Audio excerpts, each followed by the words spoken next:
బీసీలారా ఏకం కండి. మీతో పాటు మన అన్నదమ్ములైన ఎస్సీ ఎస్టీలు వాళ్ళు ఎప్పటి నుంచో చెప్తున్నారు, పెద్దన్న పాత్ర వహించారు మీరు, మీ వెనుక మేము ఉన్నాము అంటున్నారు. వాళ్ళని వదిలేస్తాము అని మీరే చెప్పుకుంటున్నారు. బీసీగా ఐక్యత కావాలి అంటే వాళ్ళని వదిలేద్దామా, వాళ్ళు చేరది అని. మరి పాదయాత్ర ఎప్పుడు స్టార్ట్ చేస్తారు? ఎన్ఎస్ఏ ఫ్యాక్టరీ కోసం మళ్ళీ ఈ పాదయాత్ర ఎందుకు ఉండకూడదు? నేనేమంటున్నా అంటే నా పాదయాత్రకు ఒక టైటిల్ పెట్టుకున్నాం. భవిష్యత్తులో ఉప్పు సంతోష్ గారు మరి ఎమ్మెల్యేగా పోటీ చేస్తారా? కాంచీరామ్ ఉద్యమం చేసిన కాంచీరామ్ గురించి అందరు చెప్తున్నారు, కానీ కాంచీరామ్ ఏదైతే విధానం అవలంబించిండో అదెందుకు చేయరు? ఆయనకు ఎన్నోసార్లు ముఖ్యమంత్రి పదవి ఆయన చేతికి వచ్చిన తర్వాత వదిలేసిండు ఆయన. ఈ భారతదేశంలో ఒకప్పుడు కాంగ్రెస్ పార్టీ ఏఐసిసి ప్రెసిడెంట్ కావాలని ఎంతో మంది అనుకున్న తరుణంలో ఆయన మా పార్టీ మీకు అప్పచెప్తామంటే తీసుకోలేదు ఆయన. మీరు గతంలో తీన్మర్ మల్లన్న మీరు చాలా యాక్టివ్ రోల్ మెయింటైన్ చేస్తారు. హుజూర్నగర్లో కూడా పోటీ చేయడము, దానికి బోధన యువత మొత్తం అందరినీ ఏకం చేసి కూడా మీరు అక్కడ చేసారు, మూమెంట్ బాగా చేశారు. ప్రజెంట్ మధ్యలో ఏదో మీ మీద కేసులు అయినాయి, జైలు పంపించడము, అసలు ఏం జరిగింది? అంటే అధికార పార్టీ అప్పుడున్న అధికార పార్టీ నేను కక్ష కట్టిందా, లేకపోతే నేను మొదటిగా నేను రక్షణ చేసుకుంటే జరిగినవి చెప్పాల్సిన అవసరం వచ్చినప్పుడు బోధనకు సంబంధించి నిజాం షుగర్ ఫ్యాక్టరీ విషయంలో బోధన యువత దాని మీద మీలానే గతంలో చేసినట్టు అవసరమైతే ఆమాల నిరాదీక్ష చేసినా సరే స్టార్ట్ అయితే ఇక్కడున్న ఇంప్లిమెంట్ చేస్తుంది, ఇక్కడున్న ఉద్యోగాలు వస్తాయని చెప్పేసి యూత్ మొత్తం కూడా ఆశించి దాని మీద రాబోయే రోజుల్లో ఒక పెద్ద ఉద్యమం ప్లాన్ చేశారు. సో దానికి అలాంటి ఉద్యమానికి మీరు మద్దతు ఉంటున్నారు?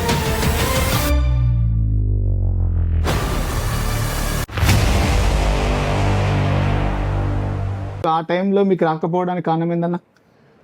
సామాజిక వర్గాన్ని లేకపోతే కాదు. సుదర్శన్ రెడ్డి అనబడే వ్యక్తి ఇప్పటికి కూడా గాంధీ భవన్కు అతనే ఫైనాన్సర్గా క్యాషియర్గా కొనసాగుతున్న వ్యక్తి, చాలా పెద్ద మనిషి. అతను ఫోన్ చేస్తే ఉత్తమ్ కుమార్ రెడ్డి పిసిసి ప్రెసిడెంట్ అసలు అన్న అనే స్థాయిలో ఉన్న వ్యక్తి. అతనిని కాదని నన్ను ఇవ్వడం అనేది ఆ సందర్భంలో సాధ్యం కాలే. అది చాలా కష్టం, పైసలు కూడుకుంటుంది, అంత వ్యవహారం అంతా నాకు చేయలేదు. సరే, నేను ఆ టైంలో అంటే మీరు టీఎస్పీఎస్ నుంచి అనేక కార్యక్రమాలు చేశారు, సేవా కార్యక్రమాలు, ఇటు ఎస్సీ ఎస్టీ బీసీ ఇటు మైనార్టీ, ఈ అన్ని వర్గాల నుంచి కూడా ఉప్పు సంతోష్ రానున్న రోజుల్లో ఇలా లీడర్ కాబోతున్నాడు ఈ వర్గాలకి అని చెప్పేసి కూడా పెద్ద ఎత్తున నడిచింది. ఆ టైంలో అసలు ఇంకా మీరు ఎమ్మెల్యేనే కానీ అంటే నైతికంగా ఎమ్మెల్యేగా విజయం సాధించేసిండ్రు. ఆ టైంలోనే మీరు ఏదో ఒక పార్టీ నుంచి పోటీ చేస్తారని చెప్పేసి చాలామంది ఎక్స్పెక్ట్ చేసిండ్రు. ఆ టైంలో మళ్ళీ మీరు పోటీ చేయలేదు. యాక్చువల్గా ఏంటంటే తర్వాత నన్ను బీజేపీలో అరవింద్ అన్న గారు ఆహ్వానించడం జరిగింది. కాండ వేసుకోండి, నేను కాండ వేసుకొని టికెట్ ఇస్తే ప్రయత్నం చేద్దామన్నాం, కానీ అది సాధ్యం కాలేదు. 2018లో ఏ పార్టీకి సపోర్ట్ చేసినా? బీఆర్ఎస్. నాకు ఒక రకమైన ఈగో ఫీల్ అయినా నేను చాలా మట్టుకు అప్పటికి ఆర్గనైజ్ చేసి కూర్చోబెట్టి అందరినీ ఏకం చేసిన నన్ను కాదని మళ్ళీ ఎమ్మెల్యే అవుతాడేమో అని తపన ఉండే నాకు. సామాజిక వర్గాలను ఏకం చేసిన దశలో నా నియోజకవర్గాన్ని మళ్ళీ రెడ్డి గెలిస్తే నేను ఓడిపోయినట్టే, నైతికంగా కాదు అన్ని రకాలుగా ఓడిపోయినట్టే అనేది ఒక కంకణం కట్టుకున్నాం. మేధావులతో మాట్లాడిన తర్వాత మేధావులు కూడా అదే సలహా ఇచ్చారు, నీ నియోజకవర్గంలో అగ్రవర్ణాలకు సంబంధించిన వ్యక్తి గెలవకూడదు అంటే నువ్వు షకీల్కి సపోర్ట్ చేయన్నారు. ఓకే. సో నేనేం చేసిన అంటే నేను పార్టీలో జాయిన్ కానని చెప్పిన. అప్పటికే నేనే మెంబర్షిప్ తీసుకోను, జాయిన్ కానంటే సరే కాండ వేస్తాము, నాకేం ఇబ్బంది లేదు అంటే బీఆర్ఎస్ వాళ్ళు అంతా జాయిన్ అయినరు అని చెప్పుకున్నారు, మీటింగ్లు పెట్టుకున్నారు అంతా. నేను పోయినా. నేను అప్పటికి కూడా నేను చెప్పిన, నేను ఈ రోజు కూడా ఎటువంటి బీఆర్ఎస్ సభ్యతను తీసుకోలేదు. ఏ పార్టీ అప్పటి నుండి ఇప్పటి వరకు కూడా ఏ పార్టీలో నేను జాయిన్ కాలేదు. నా తపన అంతా ఒకటే, సామాజిక వర్గాలు ఏకమైతే తప్ప రాజ్యాధికారం అనే దిశగా ప్రయాణం చేయలేం. ఇప్పుడున్న దశలో బీసీలకు అన్యాయం జరుగుతుందనే విషయము చాలా రోజులు ప్రతి ఒక్కరికి తెలుసు. అది రాజ్యాంగం రచించినప్పుడే మన అంబేద్కర్ వాటిలో మేధావులు బీసీల గురించి కొట్లాడారు. అప్పుడే సాధ్యం కాని అని అగ్రవర్ణాలు మళ్ళీ మీరు ఆ టైంలో బీఆర్ఎస్ కి సపోర్ట్ చేసినా ఇది చేసినా ఎమ్మెల్యే విజయం సాధించిన తర్వాత కూడా మీరు మూవ్మెంట్ చేయలేదు బీఆర్ఎస్ తో. నేను బీఆర్ఎస్ తోటి నేను అంటే నా ఉద్దేశం అది కాదు కదా. మీ అంటే నా మిమ్మల్ని నమ్ముకున్న వర్గాలకు కూడా ఒక ఎమ్మెల్సీగా మీరు తెర మీదకి వస్తారేమో అన్నట్టు లేదు. నాకు ఏమో అన్నారు వాళ్ళు, ఎమ్మెల్యే కానీ కవితక్క కానీ వచ్చే జడిపి చైర్మన్ నువ్వే ఇస్తాం నీకే ఇస్తాం. అది రాజకీయ ఎత్తుగడలు ఇవన్నీ నాకు తెలియదు కాదు. నేను చిన్నప్పటి నుంచి నేను రాజకీయాల్లో ఉన్నా. నా ఉద్దేశం, నా అంతరాత్మలో ఉద్దేశం సుధన్ రెడ్డిని ఓడగొట్టడం, అగ్రవర్ణానికి సంబంధించిన వ్యక్తిని ఓడగొట్టడం నా కాన్సెప్ట్. నాకు నేను నా నినాదంతో బయటకు పోయినా. సామాజిక వర్గాలు ఏకం చేయాలంటే అగ్రవర్ణాలు ఓడగొట్టాలా, అదే ఓడగొట్టిన. తర్వాత నాకు అదొకటే షకీల్ తోటి నాకేం సంబంధం, షకీల్ తోటి నేను పైరవికారిని కాదు, కాంట్రాక్టర్ని కాదు, ఇంకేం చేసేది లేదు. ఆ తర్వాత నేను ఆయనకు చెప్పిన క్లారిటీగా, నా డబ్బులు పెట్టుకొని నా ఇన్నోలా, నా పిల్లల్ని, నా ఖర్చులు, నా డీజిల్, ఆయనకు మెసేజ్ కూడా పెట్టిన. సమాజంలో అందరికి తెలిసింది అది. ఎలక్షన్ టైంలో కూడా ఆయన కోసం బాగా డబ్బులు ఖర్చు పెట్టిన విషయం కూడా తెలుసు. ఆయన డబ్బులు ఇస్తానంటే కూడా నేను తీసుకోను అని చెప్పిన. అతను కానీ ఇంకా మిగిలిన వ్యక్తులు డబ్బులు ఇస్తాను, డబ్బులకు లొంగే వ్యక్తి సంతోష్ కాదని ఈ రోజు కూడా అందరికి తెలుసు. ఈ రోజుకు అంతగానో మీరే ఇంకా డబ్బులు పెట్టినంటే ఇంకా మీకు రావాల్సిన డబ్బులు కూడా ఉన్నట్టు. సుధన్ రెడ్డికి నా దగ్గర నాకు ఇప్పటికి 1,30,000 రావాలా. ఈ షకీల్ దగ్గర షకీల్ 20 లక్షలు 50 లక్షలు వేరే దగ్గర 50 లక్షలు ఇప్పించిన తర్వాత మన కళ్యాపూర్ సర్పంచ్ మోహన్ మేము పోయి హైదరాబాద్లో పోయి తీసుకొచ్చి ఆయనకి ఇప్పించినాము. ఇప్పిస్తే తర్వాత ఒక 20 లక్షలు ఇచ్చి మిగిలిన అదంతా దట్ ఈస్ అది ఇక్కడ కరెక్ట్ కాదు. మన టీఎస్పీఎస్కి వస్తే, తెలంగాణ సామాజిక పోరాట సమితికి వస్తే, యువతకు కానీ మహిళలకు కానీ ఇటు కార్మిక కర్షకులకు కానీ అంటే ఎట్లాంటి కార్యక్రమాలు, ఎట్లాంటి సేవా నేను జనరల్గా అంటే యూత్ ముఖ్యంగా చాలా మట్టుకు కూడా యూత్ డిసప్పాయింట్లో ఉంది కదా మొత్తం. అవును, వాస్తవం ఇది. నేను యువతకు సందేశంతో పాటు నేను చేసిన పోరాటం కూడా వాళ్ళు చూసిండ్రు. అవును, దాంట్లో ఒక భాగం ఫ్యాక్టరీని 100 రోజులు తెరిపిస్తా అంటే నేను అక్కడికి వచ్చి 100 రోజులు నేను టైం ఇస్తున్నా, ఒకవేళ తెరిపియకపోతే నేను ఆమరణ నిరాదీక్ష చేస్తాను. ఆమరణ నిరాదీక్ష ఫ్యాక్టరీ కోసం చేసిన. కార్మికులు, కర్షకులు, రైతుల కొరకు అన్ని వర్గాలకు మీ ఆమరణ నిరాదీక్షనే దాన్ని కొద్దిగా హైప్ తీసుకొస్తాము. బీసీ మూవ్మెంట్ నడుస్తుంది కదా అన్న. బీసీ మూవ్మెంట్ లో మీలాంటి బీసీ అంటే అందులోనూ అంటే మీరు ఒక స్టేట్ లో చాలా కీలకంగా మారిన వ్యక్తి. ఇప్పుడున్న ప్రస్తుతం బీసీ ఈ ఉద్యమంలో మరి ఏదో ఒక పార్టీ ఎంచుకుంటే మీకు కూడా భవిష్యత్తు బాగుంటుంది కదా. అంటే మిమ్మల్ని నమ్ముకున్న ఈ నిమ్న వర్గాలు కూడా మంచి జరుగుతుంది కదా. నేను ముందు పాదయాత్ర చేయాలి, కాన్స్టిట్యున్సీ మొత్తంలో నియోజకవర్గంలో పాదయాత్ర చేయాలి అనేది నా కాన్సెప్ట్. ఓకే ఓకే అంటే బీసీ ఉద్యమం అన్నా లేకపోతే సామాజిక అంశం. నేనేమంటున్నా అంటే బీసీ అనే ప్రత్యేకంగా చెప్తే ఇక్కడ బీసీలకు అన్నదమ్ములు ఎవరు? బీసీ ఒక్కరు వేస్తారో గెలుస్తారు అన్నది చాలా తప్పు అంటున్నా నేను ఇక్కడ. బీసీలో ఒక్కరే ఓట్లు వేస్తారని ఎట్లా గ్యారంటీ? వాళ్ళ నరనరాల జీర్ణించుకున్నది. బీసీలలో టీఆర్ఎస్లు ఉన్నారు, కాంగ్రెస్లు ఉన్నారు, కమ్యూనిస్టులు ఉన్నారు, బీజేపీలు ఉన్నారు, ప్రతి పార్టీలో ఉన్నారు. వాళ్ళని ఏకం చేయడం అంత ఈజీ కాదు. ఏదో మనం చెప్తే ఏమో దేవుళ్ళమా ఓషరంగా బీసీలో రావడానికి అంత ఈజీ కాదు. ఎవరికి సారథ్యం వహిస్తున్నారు వాళ్ళ సారథ్యంలో పనిచేసే బీసీలు అంత ఈజీగా వదిలి రారు అనేది బలంగా నమ్ముతున్నా నేను. అటువంటప్పుడు బీసీ అనే నిదానం పాటు బీసీ ఎస్సీ ఎస్టీలు కూడా మన బట్టి రావాలి. వచ్చినప్పుడే ఏమవుతుంది? బలమైన ఒక వర్గంగా ఏర్పడి మనం గెలిచే అవకాశాలు ఉంటాయి.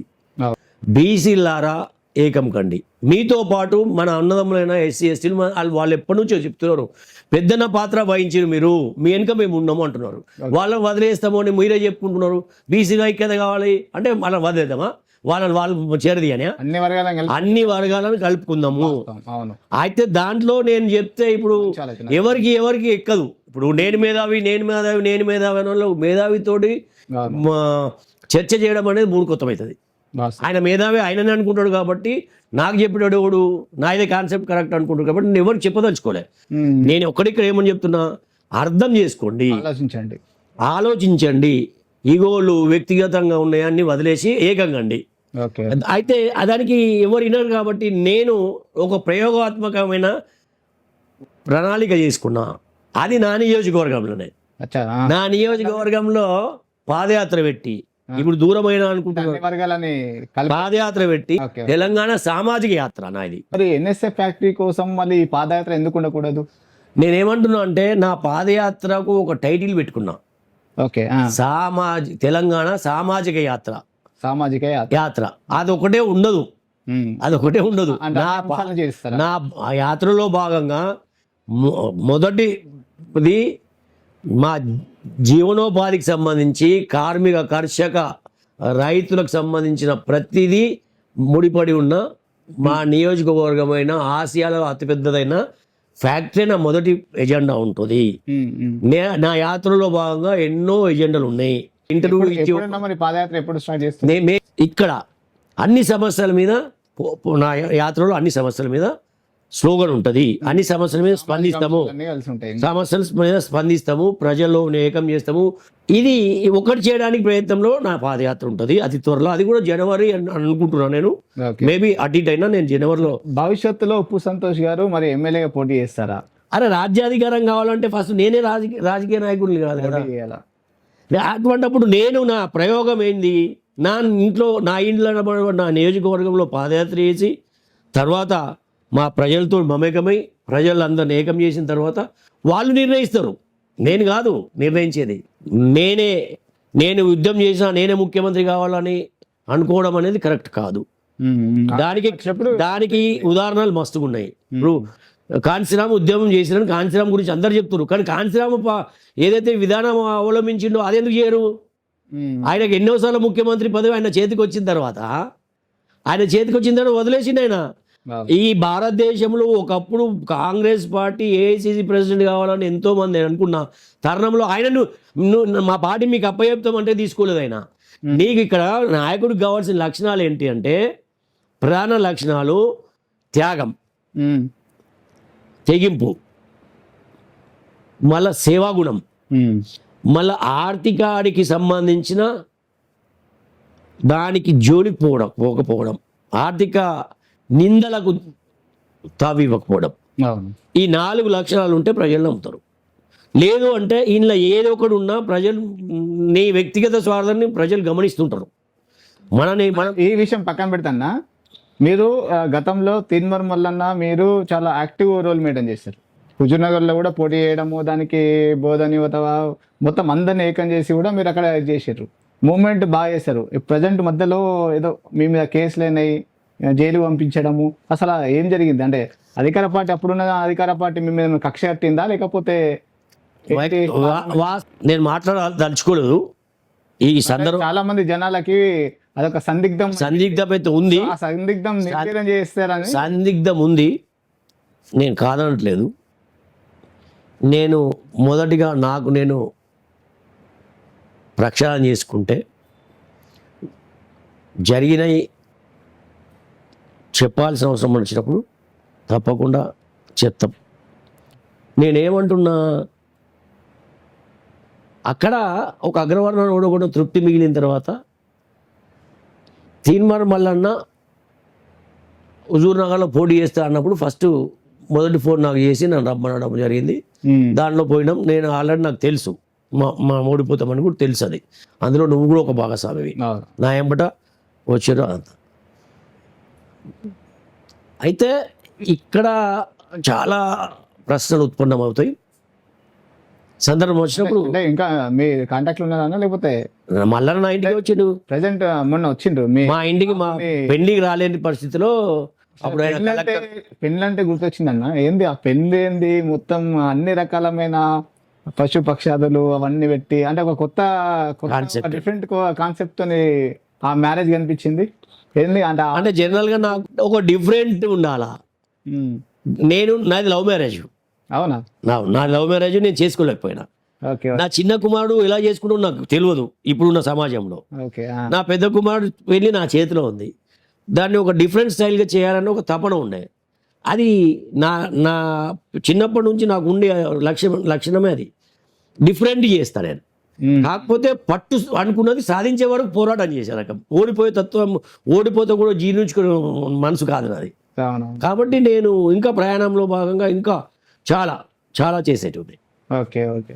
సో ఓవరాల్గా భవిష్యత్తులో బోధనకి సంబంధించి నిజాం షుగర్ ఫ్యాక్టరీ విషయంలో బోధన యువత దాని మీద మీలానే గతంలో చేసినట్టు అవసరమైతే ఆమరణ నిరాహార దీక్ష చేసినా సరే అది స్టార్ట్ అయితే ఇక్కడ ఉన్న ఇంప్లిమెంట్ ఇస్తుంది, ఇక్కడ ఉన్న ఉద్యోగాలు వస్తాయని చెప్పేసి యూత్ మొత్తం కూడా ఆశించి దాని మీద రాబోయే రోజులలో ఒక పెద్ద ఉద్యమం ప్లాన్ చేసి, సో దానికి అలాంటి ఉద్యమానికి మీ మద్దతు ఉంటుందా? 100% నా మద్దతు ఉంటుంది. బోధన్ ఫ్యాక్టరీ అనేది చాలా మన బోధన్కు పేరు తెచ్చిన వెన్న తెచ్చిన చాలా ప్రఖ్యాతిగాంచిన ఫ్యాక్టరీ అది. దాన్ని పోగొట్టుకోవడం అనేది మూర్ఖత్వం అవుతుంది. బోధన్ ప్రజలకే అవమానకరం అది. నాదే సపోర్ట్ కాదు, బోధన్లో ఉన్న నియోజకవర్గంలో ఉన్నోళ్ళే కాదు, ఈ రాష్ట్రంలో ఉన్న ప్రజలందరూ కూడా ఆ ఫ్యాక్టరీకి మద్దతు తెలపాలని కోరుతున్నా. తరుణంలో మళ్ళీ పెట్టిన పార్టీలో మీరు ఏమైనా చేరబోతుంటారు? లేదు, నేను ఏ పార్టీకి నేను ఇప్పుడు మద్దతు తెలపట్లేదు. నేను ఏ పార్టీలో చేరను కూడా. ఇప్పుడు టీఎస్పీఎస్ నుంచే నేను నా జీవితంలో ఇప్పుడున్న తరుణంలో నేను పాదయాత్రతో మొదలుపెట్టి నా ప్రజలతో మమేకమై ప్రజల సమస్యల మీద వివరించి ప్రజలకు ఉన్న సమస్యల ఇప్పుడు ఈ లోకల్ బాడీ ఎన్నికల్లో మరి అది రేపు 8వ తారీఖు నాడు హైకోర్టులో ఉంది. 8వ తారీఖు నాడు వ్యవహారం తెలుస్తుంది. అంటే అది అయ్యే అవకాశాలు ఏమన్నా? నాకు నమ్మకం లేదు. ఎందుకంటే 50% క్రాస్ చేయాలంటే రాజ్యాంగ సవరణ జరగాల. అదంతా ఈజీగా అయ్యే పని కాదు. కాబట్టి ఇది ఇక నేను పార్టీలకు సంబంధించిన వ్యక్తిని కాదు కాబట్టి సామాజిక వర్గాలకు అర్థం చేసుకోవాలి వాళ్ళు ఇదంతా ఎందుకు జరుగుతుంది అనేది వాళ్ళ మీదే వదిలేస్తున్నాను నేను. వాళ్ళు గమనించాలా ఏదైనా. ఇప్పుడు ఇటు టీఆర్ఎస్ కాంగ్రెస్ బీజేపీ ఏదున్నా ఏ పార్టీ అయినా తన స్వార్థం కోసమే చేసుకుంటారు తప్ప వాళ్ళని విమర్శించడం అనేది సహజం. ఇది ఇప్పుడు రిజర్వేషన్ నిలబడకుండానే ఇప్పుడు ఈ 42% ఎట్లా అమలు చేస్తాడు? నిలబడకపోతే కోర్టు ఉంది, కోర్టు డిసిజన్ ని అందరు సరిసా వహించారు. ఎలక్షన్ కోడ్ అమలు చేస్తారు కదా, అది కోడ్ అమలు చేసినంత మాత్రాన నోటిఫికేషన్ చేయలేదు కదా. నోటిఫికేషన్ అనేది కదా లేదు. 9వ తారీఖు నోటిఫికేషన్ ఇస్తారు.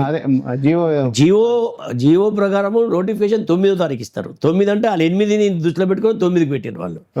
ఆ డిసిజన్ బట్టి మళ్ళీ మార్చుతారు ఏందో అంతా. అది నాకంత నమ్మకం లేదు. నేను ఒకటి చెప్తున్నా రాజేష్, అగ్రవర్ణాలని నేను వాళ్ళని మెచ్చుకోమనట్లేదు, వాళ్ళని తిట్టమనట్లేదు, వాళ్ళని చేయమనట్లేదు. వాళ్ళకు మనమే మన సహాయ సహకారాలతోటే మనం వాళ్ళని పెద్ద చేస్తున్నాం. ఓట్లు వేపిస్తున్నాం మనమే, సీట్లు ఇస్తున్నాం మనమే, ఓట్లు వేసినప్పుడు పైసలు ఇస్తున్నాం మనమే, ఓట్లు పంచుతున్నాం మనమే, ఓట్లు ఏ వర్గాలు ఇప్పుడు 5% సంబంధించిన వ్యక్తులే రాజ్యాధికారం చేస్తున్నాం అనడానికి ఎవరు కారణము? మిగిలిన 95% ఉన్న వ్యక్తులే కారణం కదా. మీరు ఓట్లు లేకపోతే వాళ్ళు ఎట్లా గెలుస్తారు? విధమైన చైతన్యం ఎన్ని రోజులు? ఇది కరెక్ట్ అయిన ప్రశ్న. నేనేమంటున్నా అంటే ఇప్పుడు ఏదైతే రాజకీయ మేధావులు కానీ, మా సామాజిక మేధావులు కానీ, సాంఘిక మేధావులు కానీ, ఆర్థిక మేధావులు కానీ, వీళ్ళందరూ కూడా ఒకటి కావాలి ఫస్ట్. అంటే మీరంటున్న ఈ రాజ్యాధికార సాధనలో టీఎస్పీఎస్ అందులోని ఉప్పు సంతోష్ పాత్ర, భవిష్యత్ పాత్ర ఎట్లా ఉండబోతుంది? నేను యాక్చువల్గా ఏం కోరుకున్నా అంటే వీళ్ళు ఏవైతే రాజకీయాల పార్టీలు ఇప్పుడు వస్తున్నాయి ఇంకా రాబోతున్నాయి, వీళ్ళందరూ రాజకీయం చేస్తూ ఈ పార్టీలు ఏవైతే ఇప్పుడు ముందుకు వస్తున్నాయో వాళ్ళకు ఒకటే, వీళ్ళందరికీ మేధావులతో పాటు ఒకటే విజ్ఞప్తి చేస్తున్నా, మనలో చైతన్యం రావాలి. ఎందుకు? మనలో చదువు తక్కువ, రెండవది ఆర్థిక మూలాలు లేవు, మూడవది అవగాహన లోపం ఉంది, నాలుగవది ఆర్థికంగా ఇబ్బందులు ఉండడం వల్ల ఓట్లు వేసేటప్పుడు నోట్లు తీసుకోవడం అనేది వాళ్ళ ప్రధానమైన. ఇటీవల ఒక మేధావి మాట్లాడుతూ రాజకీయ చైతన్యం వచ్చింది కానీ బీసీలకు ఆ చైతన్యాన్ని యూటిలైజ్ చేసుకొని లీడర్ అయ్యే నాయకుడు లేడు అని చెప్పేసి కూడా ఒక అట్లా వాస్తవంగా రాజకీయ చైతన్యం వచ్చినా ఈ రాజకీయ చైతన్యం వచ్చింది, ఇక రాదని అనడానికి లేదు. కాకపోతే ఈ లీడర్ల మట్టుకే వచ్చింది రాజకీయ చైతన్యం.